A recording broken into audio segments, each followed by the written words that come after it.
اللہ کریم نے چھٹے پارے کے آغاز میں فرمایا لا یحب اللہ الجہر بالسوء،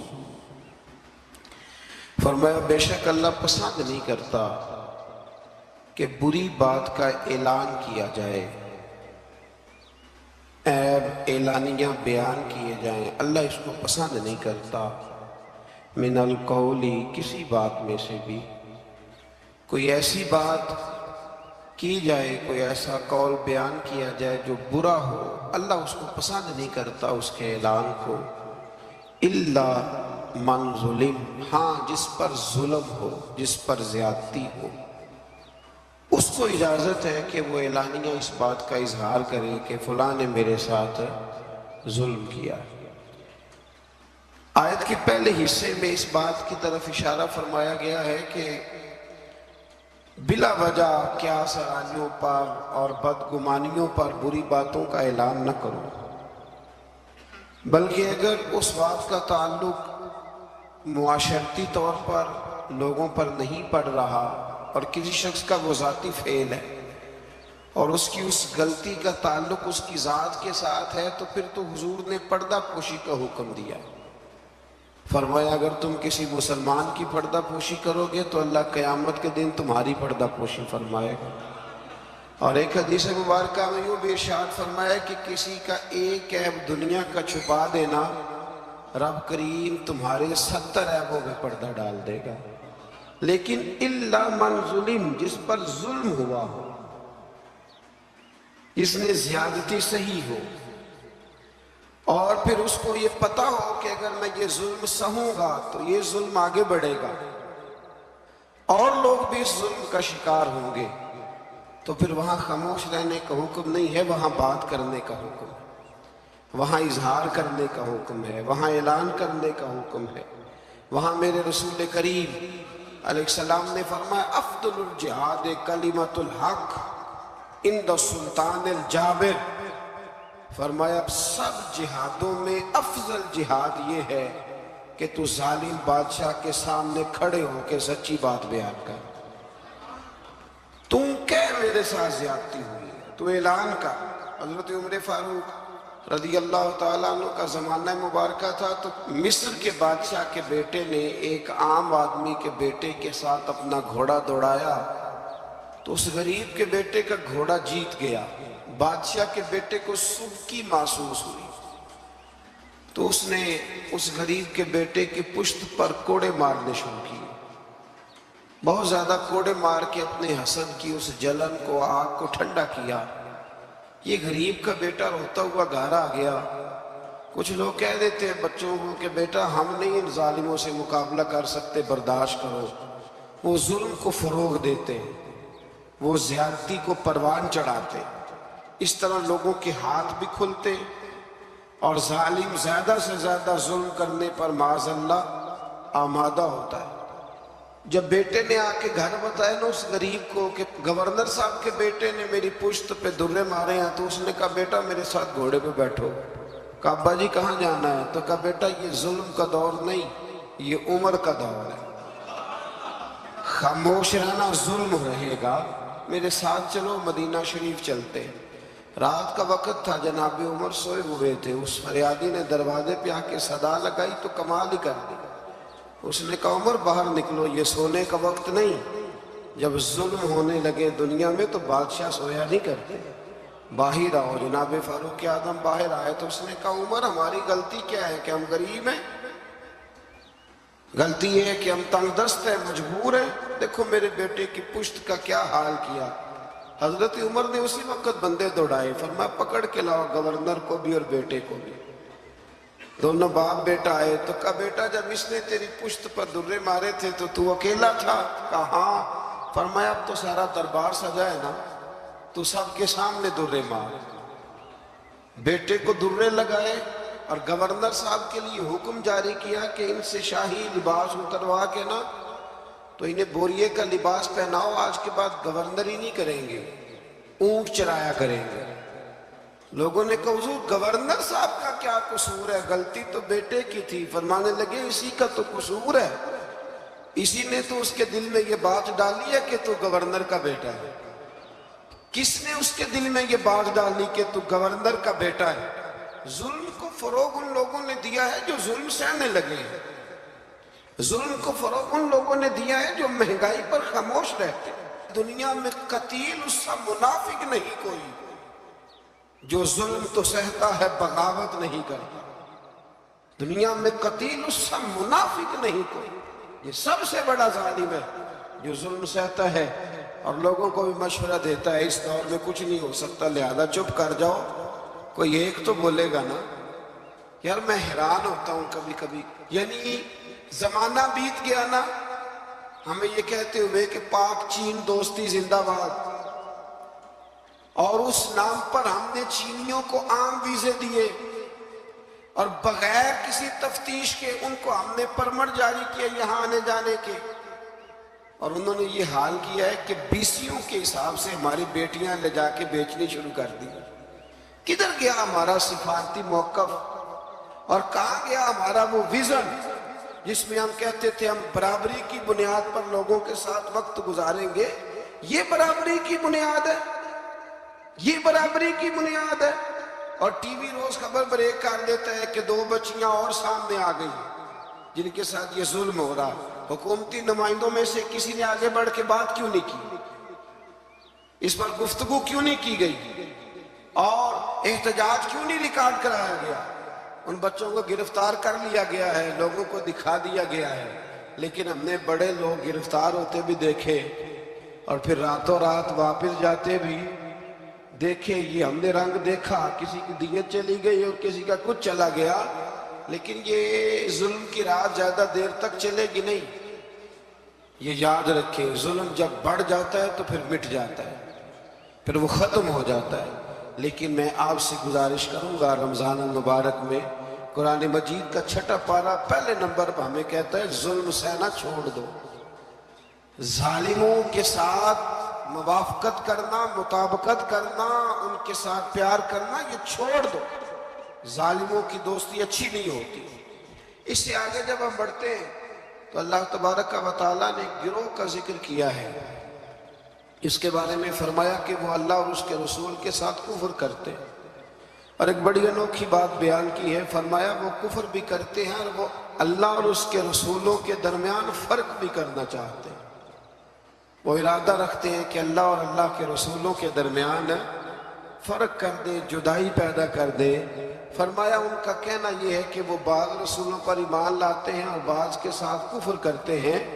فرمایا یہ لوگ کافر ہیں اور ان کی باتیں رب کریم کے لیے قابل قبول نہیں ہیں، یہ ان کا رویہ اہل اسلام کے لیے قابل قبول۔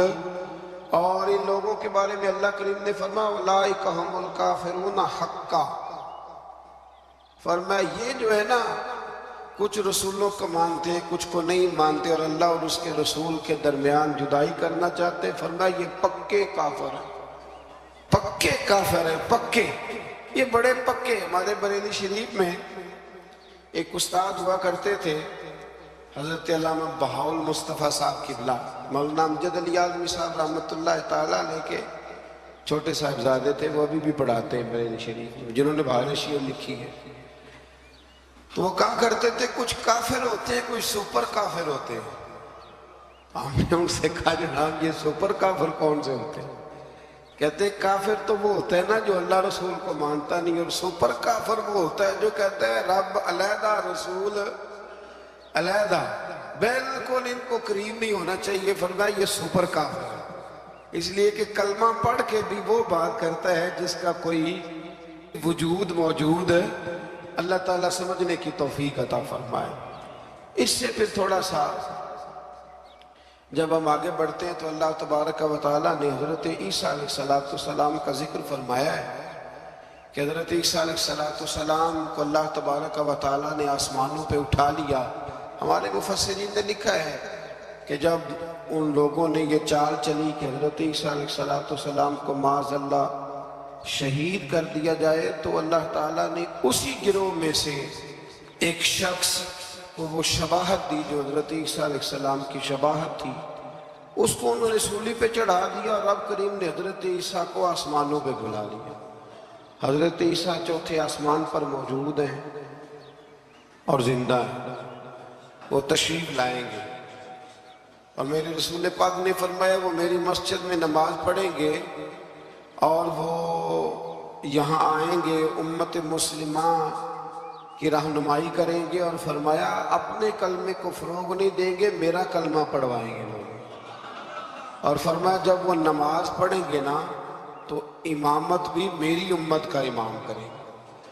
تو حضرت عیسیٰ علیہ السلام کا تشریف لانا یہاں بیان کیا گیا، پر یہاں اللہ تعالیٰ نے اپنے بہت سارے رسولوں کے نام لے لے کے ذکر فرمائے، اور فرمایا کچھ نام ایسے ہیں جو ہم نے بتلا دیے ہیں، اور کچھ نام ایسے ہیں جو بتلائے، تو جو نہیں بتلائے ان پر بھی ایمان لانا ہے، اور جو بتلا دیے گئے ان پر بھی ایمان لانا ہے۔ یہاں اس بات کا بڑی وضاحت کے ساتھ ذکر فرمایا گیا ہے۔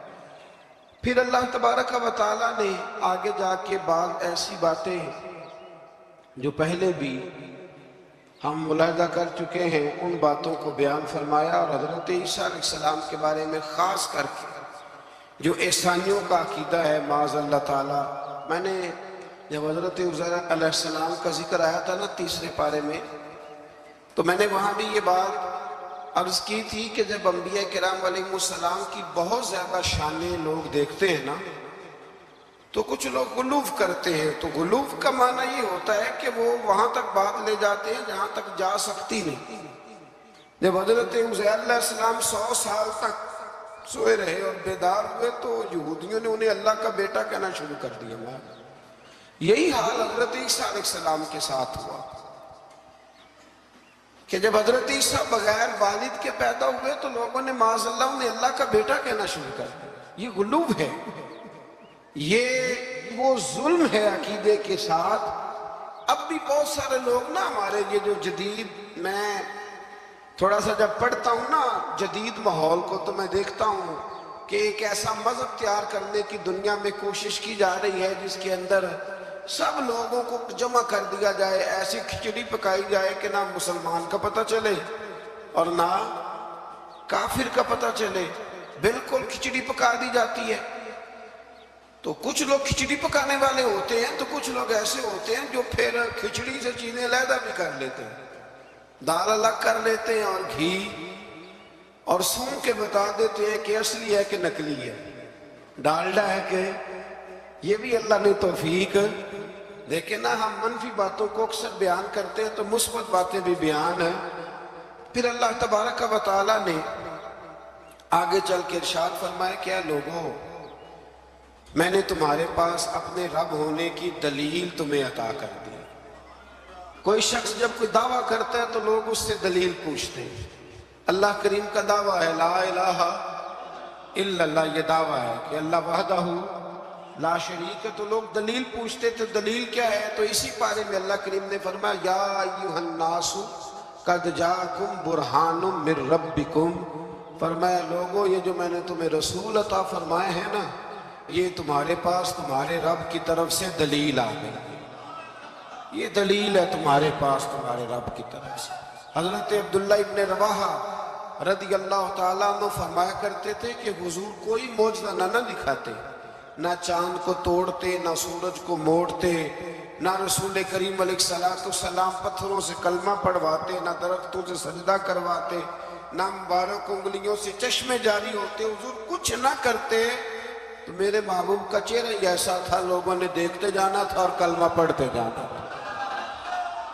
اس لیے کہ حضور صلی اللہ تعالیٰ علیہ وسلم کو اللہ نے وہ نورانیت، وہ کمال، وہ خوبصورتی عطا کی، وہ خاص جاذبیت ہے محبوب کی گفتگو میں بھی، حضور کی آنکھوں میں بھی، حضور کے لب و لہجے میں بھی، اور میرے رسول کے چہرہ انور میں بھی، اور پورا وجود حضور کا معجزہ ہے۔ تو اللہ تبارک و تعالیٰ نے پھر اسی پارے کے اندر اس بات کا بھی تذکرہ ارشاد فرمایا۔ شروع میں نا سورۃ المائدہ کے بالکل شروع میں اللہ تعالیٰ نے وعدے پورے کرنے کا حکم دیا، فرمایا ایمان والو اپنے وعدے پورے کرو۔ وعدہ پورا کرنا یہ انفرادی معاملہ نہیں، یہ اجتماعی معاملہ بھی ہے، اور ہمارے ہاں وعدے پورے نہیں کیے جاتے۔ وعدے پورے کرنا بڑا ہی ضروری ہے۔ ہمارے ہاں لوگ وعدہ نہیں پورا کرتے، اور میرے نبی کریم علیہ السلام نے حد بندی کر دی، فرمایا جو وعدے کا پابند نہیں اس کا تو دین ہی کوئی نہیں۔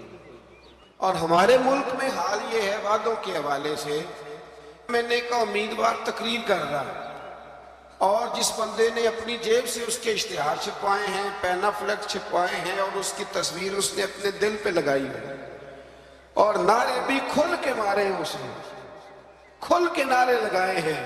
اور جب اس نے وعدہ کیا نا کہ بس یہ سڑکیں پکی ہو جائیں گی، یہ پیرس بن جائے گا، اور ساتھ والی گلی مانچسٹر بن جائے گی، اور اس سے اگلی جو گلی ہوگی وہ لیڈز بن جائے گی، اور اس سے آگے جو ہے وہ بالکل برطانیہ والے دیکھنے آیا کریں گے، یہ سارے اس نے جہاں جہاں وعدہ کیا وہاں وہ جس نے اسٹیکر لگایا تھا اس نے نعرہ لگایا، پورا نعرہ لگا، پوری بات ہوئی۔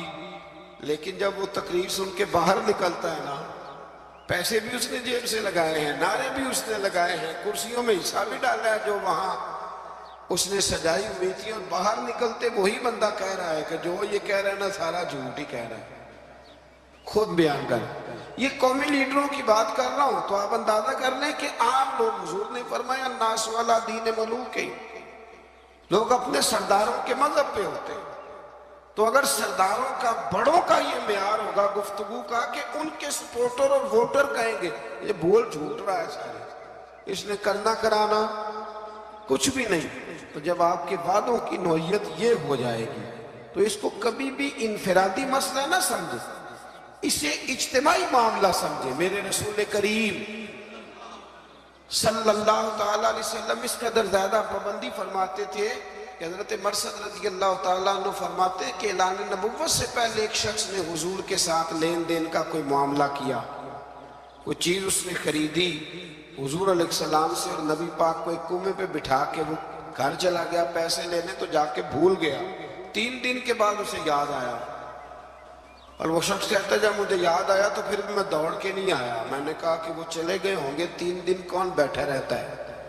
پھر بھی میں اپنے کام شام سمیٹ کر کے آیا۔ سیدہ خدیجہ الکبریٰ رضی اللہ تعالیٰ عنہا کے دروازے پر میں نے دستک دی، اور جب اندر سے سیدہ بولی اور انہوں نے بول کر کے فرمایا کون ہے، تو میں نے کہا کہ میں حضور علیہ السلام سے ملنے آیا ہوں، تو وہ کہنے لگی کہ 3 دن ہو گئے حضور تو گھر ہی نہیں تشریف لائے۔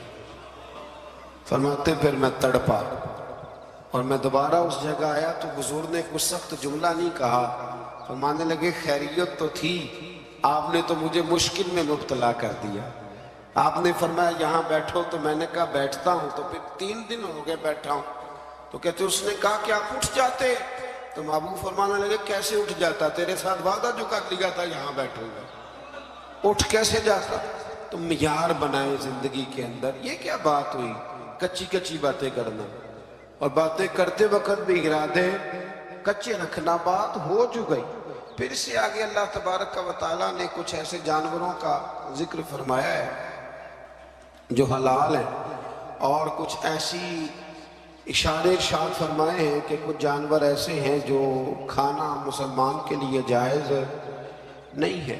اب ہمارا یہ معاملہ ہے کہ ہمیں تحقیق چاہیے ہوتی ہے، ہمارے کالم نگار اور میڈیا کی بے لگام آزادی اور سوشل میڈیا پر بے ہنگم گفتگو، ہمیں ہر چیز کی دلیل چاہیے ہوتی ہے۔ اب یہ بھی لوگ سوال کرنے لگے ہیں جی وہ حرام جانور جو یورپ کے ہاں اتنا زیادہ کھایا جاتا ہے وہ بیمار تو نہیں ہوتے، وہ مرتے تو نہیں، تو وہ فلاں تو نہیں ہوتا، تو خدا کے بندو کوئی ضروری ہے کہ کوئی ایسی چیز لوگ کھائیں تو اس سے ماری جائیں تو وہ غلط ہوگی؟ نشہ کرنے سے آدمی مر جاتا ہے۔ لیکن حضرت صدیق اکبر نے جو جواب دیا تھا وہ بڑا شاندار ہے۔ کسی نے کہا کہ جب شراب حرام نہیں ہوئی تھی تو تب آپ پیتے تھے؟ تو تب ابو بکر صدیق فرمانے لگے میں وہ کام نہیں کرتا جو کرنے کے بعد بیوی اور بہن کی پہچان ختم ہو جاتی ہے، میں وہ کام نہیں کرتا۔ آپ سمجھیے گا بات کو کہ ضروری ہے کہ ہر بات کی حکمت ہی بتائی جائے اور یہی کہا جائے کہ وہ فلانی چیز کھانے کے بعد کوئی مر گیا ہے، ضروری ہے تو پھر اور بہت ساری چیزیں آپ ان کو کھائیں اور کھانے کے بعد تجربہ کریں اور بتائیں کہ مرے ہیں کہ بچے ہیں۔ تو یہ بے ہنگم آزادی بے ہنگم گفتگو کو جنم دیتی ہے۔ قرآن کتاب ہدایت ہے، ہر جگہ ہدایت دیتا ہے، لیکن کچھ جوامع الکلم ہیں، ایک دو جملوں کے اندر سمندر بند ہے۔ کچھ آیات ایسی ہیں کہ جن آیات کا رٹ لینا بڑا ضروری ہے، اور جو روز ہمارے ایک دوسرے سے تعلق رہتے ہیں، رشتے رہتے ہیں، ان رشتوں کے اندر وہ آیات ہمارے لیے سنگ میل ہیں۔ اسی طرح کا ذکر اللہ تعالیٰ نے یہاں بھی ارشاد فرمایا، وَتَعَاوَنُوا عَلَى الْبِرِّ وَالتَّقْوَى۔ جب نیکی اور پرہیزگاری کا کام ہو تو ایک دوسرے کے ساتھ تعاون کرو، اور وَلَا تَعَاوَنُوا عَلَى الْإِثْمِ وَالْعُدْوَانِ، اور فرمایا گناہ اور زیادتی پر ایک دوسرے کے ساتھ تعاون نہ کرو، اور آگے ارشاد فرمایا وَاتَّقُوا اللَّهَ، اللہ سے ڈر جاؤ، اللہ سے ڈرو۔ نیکی اور پرہیزگاری کا کام ہو تو تعاون کرو، آگے بڑھو، شاباشی دو، پیار کرو، اور گناہ اور زیادتی کا معاملہ ہو، میرا دوست، میرا بھائی، میرا اپنا کوئی غلط کام کرنے جا رہا ہو، کوئی ظلم کرنے جا رہا ہو، تو اللہ نے حکم دیا ہے کہ اب تو اس کے ساتھ تعاون نہ کر۔ ہمارے ہاں پناہیں دی جاتی ہیں، وہ ہمارے دیہاتوں میں نا کوئی کسی کی بہو بیٹی کو بھگا کے لے آتا تھا نا، تو یار کہتے تھے یاری کا یہ بہت بڑا ہمارے ذمہ قرض ہے کہ ہم نے اس کے ساتھ تعاون کرنا، غلط کام میں تعاون کرنا، حرام فعل میں تعاون کرنا، ظلم اور زیادتی پر ایک دوسرے کے ساتھ تعاون کرنا۔ وہ جبر کر رہا ہے اور تو تعاون کر رہا ہے، اور اس کو مردانگی قرار دیا جاتا تھا۔ مردانگی، یہ کوئی مردانگی ہے؟ یہ تو وہ والی بے حیائی ہے کہ جس کے بارے میں فرمایا جب تو بے حیا ہو جائے تو جو تیرا دل کرے تو کر۔ یہ کوئی مردانگی نہیں، آپ ظلم اور زیادتی پر مدد کر رہے ہیں۔ یہ آپ کو پتہ ہے کہ میرے دوست نے جبر کیا ہے، ظلم کیا ہے، کچہری اور تھانے میں گھسیٹ کر کے اپنے مخالف کو لے گیا ہے، تو آپ اس کے ساتھ تعاون کر رہے ہیں، آگے بڑھے ہوئے ہیں۔ تو یاد رکھیں اپنی زندگی میں اس بات کو، یہ قرآن نے ایک اسلوب دے دیا، تعاون کرنا ہے نیکی اور پرہیزگاری پر، گناہ اور بدی پر کبھی تعاون۔ میرے رسول کریم علیہ السلام نے فرمایا اپنے بھائی کی مدد کرو، چاہے وہ ظالم ہو یا مظلوم ہو۔ تو صحابہ نے عرض کی یا رسول اللہ صلی اللہ علیہ وسلم مظلوم کی مدد تو سمجھ میں آ گئی، تو ظالم کی مدد کیسے کریں؟ تو نبی کریم علیہ السلام نے فرمایا ظالم کو ظلم کرنے سے روک دو، یہ تمہاری مدد ہوگی۔ یہ جو یاروں کے ساتھ لڑنے چلے جاتے ہیں، پوچھتے بھی نہیں کہ حق پہ ہیں کہ نہیں، چلے جاتے ہیں، کہتے ہیں بس دوستوں کا پروگرام بن گیا تھا فلاں بس والے کو مارنا، تو چلے گئے سارے۔ وہ خدا کے بندے تو ظلم اور زیادتی میں مددگار بن گئے۔ اور میں نے دیکھا ہے رویہ اتنا خوفناک ہے، اب جو اگلی بات کرنے لگا ہوں وہ ذرا ناراض کرنے والی ہے، اس سے بہت سارے لوگ ناراض ہوتے ہیں، لیکن چونکہ ضروری ہے تو کرنی بھی ضروری ہے۔ الیکشن کے دنوں میں بڑی مدد ہوتی ہے، ہمیں پتہ ہے بندہ ظالم ہے، جابر ہے، لیکن کیا کریں جی ہماری برادری کا ہے، کیا کریں جی ہمارا اپنا ہے، کیا کریں جی ہمارا محلے دار ہے۔ تو ابو جہل بھی تو حضور کی برادری کا تھا، محلے دار تھا، رشتہ دار تھا، تو کیا اس کی مدد ہو جاتی؟ یزید جو ہے وہ بھی تو اسی خاندان سے تعلق رکھتا تھا، اوپر جا کے یہیں سے مل جاتا تھا، تو امام حسین نے اس کے ظلم پر اس کی مدد کیوں نہ کی؟ تو اس لیے یہ رویہ بدلیں، نیکی اور پرہیزگاری کے کام میں آگے بڑھیں، دوڑ کر تعاون کریں، اور ظلم اور زیادتی کے معاملات میں کبھی بھی کسی شخص کے ساتھ کوئی رویہ آپ تعاون کا بالکل برقرار نہ رکھیں۔ ایک آیت کریمہ سورۃ المائدہ کی آیت نمبر 3 کا جو ابتدائی حصہ ہے وہ بھی بڑا شاندار ہے۔ حضرت سیدنا عمر فاروق رضی اللہ تعالیٰ عنہ فرماتے ہیں جب یہ آیت کریمہ نازل ہوئی تو مجھے یہودیوں کا ایک عالم ملا اور کہنے لگا عمر تمہارے نبی کریم علیہ السلام پر ایک ایسی صورت نازل ہوئی ہے کہ اگر وہ تورات میں نازل ہوتی تو ہم اس دن کو عید کا دن مناتے، عید سمجھ کے وہ دن مناتے۔ اتنی شاندار آیت کیا ہے، الیوم اکملت لکم دینکم، اللہ فرماتے ہیں کہ آج کے دن میں نے تمہارا دین تمہارے لیے مکمل کر دیا، وَأَتْمَمْتُ عَلَيْكُمْ نِعْمَتِي، اور میں نے تم پر اپنی نعمت کو مکمل کر دیا۔ دیکھیں نا ہمارے ہاں حافظ جی پکا رٹا لگا کے قرآن مجید یاد کرتے ہیں، اور جب یاد کر لیتے ہیں نا تو وہ سناتے ہیں، اور جب ماشاءاللہ سناتے ہیں اللہ کی توفیق سے، تو پھر حال یہ ہوتا ہے کہ اس دن جب قرآن شریف ختم ہوتا ہے تو ہم جشن مناتے ہیں۔ خوشی ہوتی ہے کہ نہیں ہوتی؟ یہ ناظرہ قرآن مجید کو بچہ مکمل کرتا ہے تو تب بھی خوشی ہوتی ہے کہ نہیں ہوتی؟ اور ہمارے ہاں جو لوگ عام ختم شریف کے مخالف ہیں، ختم بخاری کے، وہ بھی بڑے قائل ہیں۔ تو اگر دین مکمل ہو جائے، پچھلا کوئی دین بھی مکمل نہیں تھا تو یہ دین مکمل ہے ہمارے پاس، یعنی اتنا مکمل ہے کہ ہمیں چھینکنے کا طریقہ بھی باہر سے لینے جانے کی کوئی ضرورت نہیں، وہ بھی ہمارے رسول نے ہمیں گھر میں عطا فرمایا، وہ بھی ہمیں باہر سے لے جانے کی ضرورت، اکملت لکم، مکمل کر دیا تمہارے لیے۔ اور یہ جو لفظ لکم ہے، اس پر بڑی خوبصورت بات قاضی ثناء اللہ صاحب پانی پتی رحمۃ اللہ لکھی ہے، وہ فرماتے ہیں مکمل بھی میں نے تمہارے لیے کیا ہے، تمہارے لیے مکمل کیا ہے تاکہ تم راضی ہو جاؤ، تمہارے لیے آگے جینا آسان ہو جائے۔ تو میرے عزیز دوستو، اس سے تھوڑا سا آگے جب ہم جائیں گے تو اللہ تبارک و تعالیٰ نے وضو کے فرائض بھی اسی جگہ بیان فرمائے، اور پھر اللہ تبارک و تعالیٰ نے انصاف کرنے کے لیے کھڑا ہونے کا حکم بھی انہی آیات کے اندر دیا۔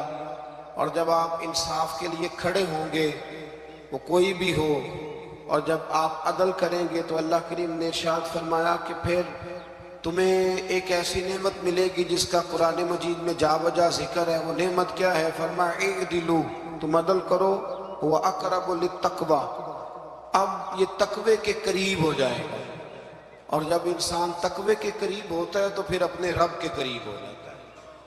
عدل کرو، انصاف کرو، تمہارے ہاتھ ایک گھر کا ہی عدل اور انصاف کیوں نہ آئے، انصاف کا ترازو۔ اس لیے حضور صلی اللہ علیہ وسلم نے فرمایا ہر ایک نگران ہے، اور اس سے اس کی رعایا کے بارے میں سوال کیا جائے۔ آگے جا کے نا اسی پارے کے اندر حضرت آدم علیہ السلام کے ان دو بیٹوں کا بھی ذکر ہے کہ جس میں ایک بیٹے نے دوسرے کو قتل کر دیا تھا۔ اس نے جب اس کو قتل کیا، اور قتل کی بنیاد جو یہاں بیان کی گئی وہ حسد ہے۔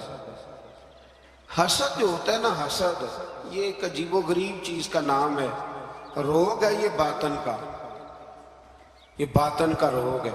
اور حسد جب آ جاتا ہے نا تو پھر انسان کو جلا دیتا ہے، اور پھر انسان معاذ اللہ تعالیٰ ایسے ایسے عجیب حرکات کرتا ہے، ہوتا اصل میں حسد ہے۔ اور امام غزالی رحمۃ اللہ تعالیٰ نے تو یہاں تک لکھا ہے، فرماتے ہیں یہ تکبر اور حسد زیادہ تر اہل علم لوگوں میں ہوتا ہے۔ اللہ تعالیٰ ہمیں معاف فرمائے۔ اب اس کے ترجمہ آپ نے صرف مولوی نہیں کر لینا۔ ویسے لوگ کہتے ہیں مولوی پڑھے لکھے نہیں، تو کوئی ایسی بات بیان کی جائے تو فٹافٹ کہتے ہیں مولویوں کی گل ہو رہی۔ تو بھئی یہ اہل علم سے مراد ایم ایس سی والا بھی ہے، پی ایچ ڈی والا بھی ہے، پڑھے لکھے لوگوں کو۔ اور یہ جو تکلیف دہ قسم کی اذیت دیتے ہیں نا اپنے مخالف کو، یہ اکثر پڑھے لکھے لوگ دیتے ہیں۔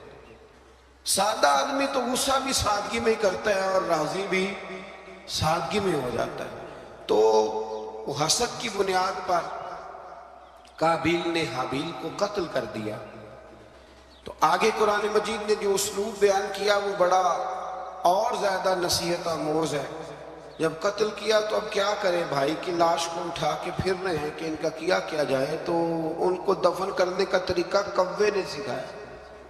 کوے نے بھی لڑتے لڑتے دوسرے کوے کو مارا، پھر اس نے اپنی چونچ کے ساتھ زمین کو کھودا، پھر اس کے اندر اس نے کوے کو رکھ کے اس کے اوپر مٹی ڈالی۔ تو قابیل کو سمجھ آ گئی کہ اس طرح کر کے میں نے بھائی کو دفن کرنا ہے۔ تو اگر کوا کوئی بات سکھا سکتا ہے تو اس کا مطلب ہے سیکھنے والا کہیں سے بھی سیکھ سکتا ہے، شرط یہ ہے کہ اس کا سیکھنے کا پروگرام ہو، اس کا ارادہ ہو کہ میں نے سیکھنا ہے۔ کچھ چیزیں ایسی ہوتی ہیں جو نظریاتی ہوتی ہیں، تو جو نظریاتی چیزیں ہوتی ہیں ان پر ظاہر فوکس بھی زیادہ ہوتا ہے، اور نظریاتی چیزیں جو ایسی ہیں جو زندگی میں بھی عمل کرنے میں رستہ آسان کرتی ہیں اور مریں گے تو قبر میں بھی ہمیں فائدہ دیں گے۔ تو ایک نظریاتی آیت ہے، اسی کے اندر آیت نمبر 35 سورۃ المائدہ میں، اس میں اپنی بات کو سمیٹتا ہوں۔ اللہ کریم نے فرمایا یا ایھا الذین آمنوا اتقوا اللہ وابتغوا الیہ الوسیلہ، اے ایمان والو اللہ سے ڈرو اور اس کے راستے میں وسیلہ تلاش کرو۔ اللہ کیا فرماتے ہیں؟ اللہ سے ڈرو اور اس کے راستے میں وسیلہ۔ تو جب اللہ وسیلے کو پسند کرتا ہے تو واللہ وسیلے کو، یار واضح آیت آ گئی، واضح۔ میں حیران ہوتا ہوں بعض اوقات کہ واضح دلیل کے باوجود لوگ کہتے ہیں کہ جی یہاں سے مراد کچھ اور ہے۔ تو میں نے کہا کس نے تمہیں کہا کہ مراد لو؟ تم کون ہوتے ہو اپنی مرضی سے قرآن کی تشریح کرنے والے، تفسیر کرنے والے؟ کیوں، کس طرح تم نے مراد لیا؟ کہنے لگے جی وابتغوا الیہ الوسیلہ کا معنی ہے اپنے اعمال کا وسیلہ پیش کرو، نبی کریم کا وسیلہ نہ پیش کرو، اپنے اعمال کا۔ اور ایک دلیل ہے وہ حدیث غار، 3 لوگ غار میں چلے گئے، انہوں نے اپنے اپنے اعمال کا وسیلہ دیا تو اللہ تبارک و تعالی نے نجات دے دی۔ یعنی وہ نماز، اس نماز میں سارا سودا بیچا ہے دکان کا، کہتے ہیں اس کا وسیلہ دے لو، پتہ نہیں وہ نماز قبول بھی ہے کہ نہیں، اس کا وسیلہ دے لو تو درست ہے۔ اور وہ والا حج جو سارا معاذ اللہ دکھاوے پہ گزر گیا، اس کا وسیلہ دے لو تو جائز ہے۔ اور وہ زکوٰۃ پتہ نہیں پوری دی کہ نہیں دی، اس کا وسیلہ دے لو تو، یعنی وہ اعمال جو پتہ نہیں قبول ہیں کہ نہیں، ان کا وسیلہ دے لو تو وہ جائز ہے۔ تو یہ تو اعمال پتہ نہیں مقبول ہیں کہ نہیں مقبول، تو اس رسول کا وسیلہ نہ دے جو ہر وقت ہی رب کی بارگاہ میں مقبول ہے، اور صرف دنیا میں ہی مقبول نہیں، قبر میں بھی مقبول ہے، اور قیامت کے دن بھی شفاعت کا سہرا سجے گا تو مصطفیٰ کے سر انور پر سجے۔ ہمارے ہاں بڑے عجیب و غریب رویوں کے لوگ پائے جاتے ہیں، اور پھر جو ان کی باتیں قبول کرنے والے ہیں وہ اس سے بھی زیادہ وسیع و ظرف ہے، وہ اس سے زیادہ بلند حوصلوں کے مالک ہیں۔ وہ صاحبان علم و فکر فٹافٹ آ جاتے ہیں، کہتے ہیں جی مطلب وسیلے کی ضرورت کیا ہے؟ اللہ جب سارا کچھ ڈائریکٹ سنتا ہے۔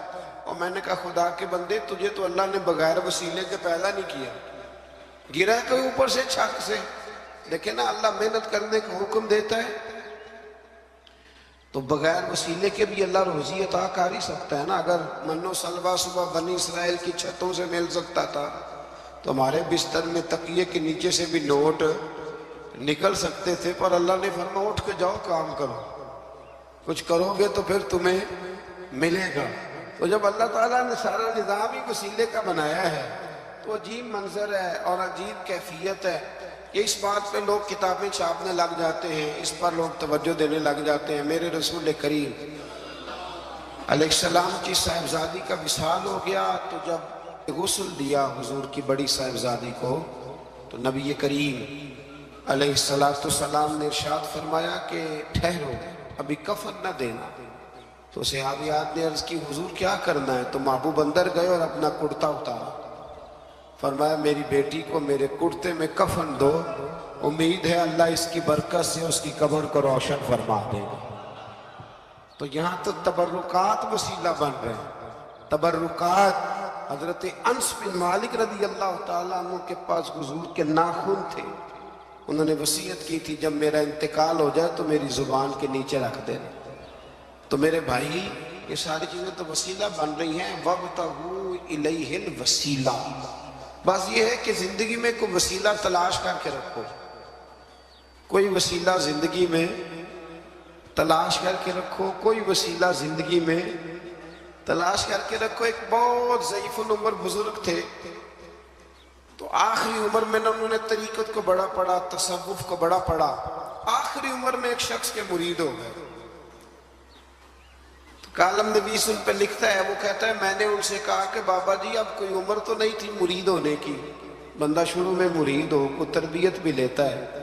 تو کہنے لگے بیٹے میں نے مرشد کے آداب بڑے پڑھے تھے لیکن کوئی ایسا وسیلہ بن نہ سکا، کامل مرشد تک پہنچ نہ سکا۔ تو پھر ارادہ کیا کہ اللہ کی توفیق سے اور تلاش کرتا ہوں، تو بڑھاپے میں مل گیا ہے۔ تو اس نے کہا حضرت جی اب کیا فائدہ؟ تو کہنے لگے فائدہ کیوں نہیں، مرنا تے ہے تو کسی دے سرے چڑھ کے کیوں نہ مریے، مرنا تے ہے تو کسی دے ہو کے کیوں نہ مریے۔ اس لیے آخری عمر میں صحیح پروگرام میرا پکا بن گیا ہے۔ اور یہ وَابْتَغُوا إِلَيْهِ الْوَسِيلَہ پر شاہ ولی اللہ صاحب محدث دہلوی رحمت اللہ تعالیٰ علیہ وقت نہیں ہے، ورنہ میں کچھ اور بزرگوں کے بھی یہاں آپ کو حوالے پیش کرتا۔ شاہ ولی اللہ صاحب کو بر صغیر پاک کو ان کے تقریباً تمام مکاتب فکر، ویسے لوگ انکار کرنے پہ آئیں تو وہ امام اعظم کا بھی کر دیں، ان کی مرضی ہے، لیکن تمام مکاتب فکر شاہ ولی اللہ صاحب کے نہ صرف عقیدت مند ہے بلکہ ان کے شاگردوں کے لسٹ میں۔ تو شاہ ولی اللہ صاحب نے یہاں وَابْتَغُوا إِلَيْهِ الْوَسِيلَہ پر لکھا ہے، فرماتے ہیں اس کا معنی یہ ہے کہ کوئی مرشد کامل تلاش کرو، اس کا معنی یہ ہے کہ تم کہیں جاؤ اور وہاں سے تربیت حاصل کرو اور کسی کے رستوں کے مسافر بن کے تم اللہ رسول کی بارگاہ میں آؤ۔ یہ ہمارے بزرگوں نے نہیں لکھا، یہ حضرت شاہ ولی اللہ صاحب علیہ رحمہ اس کو نقل کرتے ہیں۔ تو وسیلہ ایک بڑی محبوب چیز کا نام ہے، اللہ اس کو محبوب رکھتے ہیں۔ قیامت میں رب حساب ہی نہیں شروع کرے گا، بخاری مسلم میں موجود ہے، حساب اس وقت شروع ہوگا جب میرے رسول پاک سفارش کرے گا۔ تو جب قیامت کا وہ حساب جو طے ہے، قرآن کی ہر سپارے میں جس کا ذکر ہے وہ حضور کے وسیلے سے شروع ہو رہا ہے۔ بس دعا فرمائیں کہ ہمارے ہاتھوں میں جو وسیلے ہیں وہ ہمیشہ قائم رہیں، اور اللہ تبارک و تعالی ہماری نسبتوں کو مضبوطیاں عطا فرمائے۔ آخر دعوانا الحمدللہ۔